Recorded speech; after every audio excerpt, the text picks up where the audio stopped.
Budget से पहले PM Modi ने कई संकेत दिए।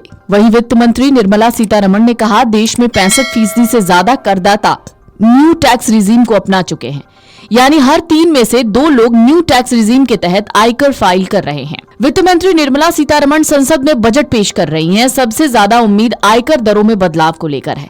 वैसे भी बड़े फैसले लेकर मोदी सरकार ने कई बार देश को चौंकाया है।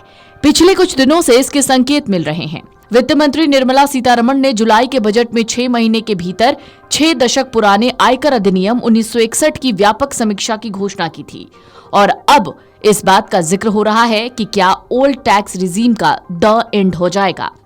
जहां तक आयकर में बदलाव की बात है तो हाल ही में वित्त मंत्री निर्मला सीतारमण ने कहा कि देश में 65% से ज्यादा करदाता न्यू टैक्स रिजीम को अपना चुके हैं, यानी हर 3 में से 2 लोग न्यू टैक्स रिजीम के तहत आयकर फाइल करते हैं।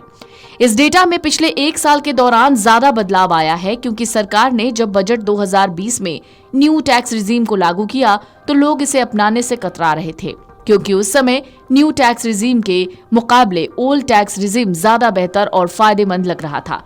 लेकिन अब सरकार का फोकस न्यू टैक्स रिजीम पर है, इसलिए उसमें लगातार बदलाव हो रहे हैं, जबकि ओल्ड टैक्स रिजीम वैसे का वैसा ही है। पिछले साल जुलाई में बजट के दौरान सरकार ने न्यू टैक्स रिजीम के तहत स्टैंडर्ड डिडक्शन को 50,000 रुपए से बढ़ाकर 75,000 कर दिया था, लेकिन ओल्ड टैक्स सिस्टम में अब भी स्टैंडर्ड डिडक्शन की लिमिट 50,000 है। इसके अलावा न्यू टैक्स स्लैब में भी बदलाव किया गया, जो आयकर दाताओं को अब आकर्षक लग रहा है। सरकार की कोशिश है कि लोगों के पास एक सहज आयकर सिस्टम हो जिसे लोग आसानी से अपनाएं, उसे महसूस करें, साथ ही उस बदलाव की पॉजिटिविटी समझें और उसका दूरगामी परिणाम होगा। बजट सत्र से पहले प्रधानमंत्री नरेंद्र मोदी ने अपने संबोधन में मां लक्ष्मी को प्रणाम किया था। कहा था, देश की जनता ने हमें तीसरी बार दायित्व सौंपा है और हमारी तीसरी सरकार का ये पहला पूर्ण बजट है। गरीब मध्यम वर्ग पर मां लक्ष्मी की कृपा है। इसके साथ ही उन्होंने कहा, कल पेश होने वाला बजट देश में नया विश्वास पैदा करेगा।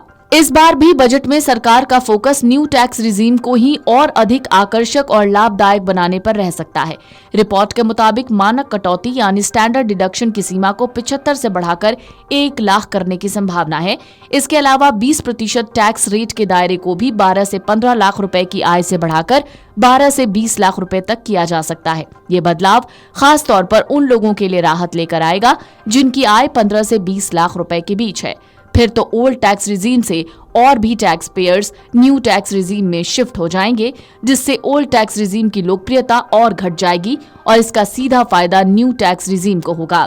फिलहाल देश में ये ओल्ड टैक्स रिजीम लागू है। 0 से 2.5 लाख रुपए तक की आय पर 0%, 2.5 से 5 लाख रुपए तक की आय पर 5%, 5 से 10 लाख रुपए तक की आय पर 20 और 10 लाख से ज्यादा की आय पर 30%। ये भी संभावना है कि मोदी सरकार अपने फैसले से चौंका सकती है।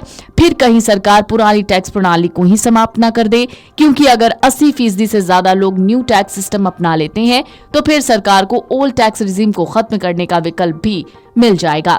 एक्सपर्ट्स मानते हैं सरकार चाहती है सभी लोग न्यू टैक्स रिजीम को अपना लें, उसके बाद वो टैक्स बचाने के लिए जो निवेश करते हैं उसे सही जगह सही रिटर्न के लिए स्वतंत्र होकर निवेश करें। अभी लोग सेविंग्स कम टैक्स सेविंग्स पर ज्यादा फोकस कर रहे हैं। ऐसे में सरकार बजट में एक नए फॉर्मूले को पेश कर सकती है जो सर्वमान्य होगा और फिर कुछ वर्षों में ही लोग ओल्ड टैक्स रिजीम या फिर न्यू टैक्स रिजीम को भूल जाएंगे, जिस तरह से जीएसटी आने के बाद लोग पहले की इनडायरेक्ट टैक्स व्यवस्था को भूल गए। Video desk amarujala.com। Amar Ujala Jeevanjali के सारथी की मदद लें और महाकुंभ में स्नान जरूर करें।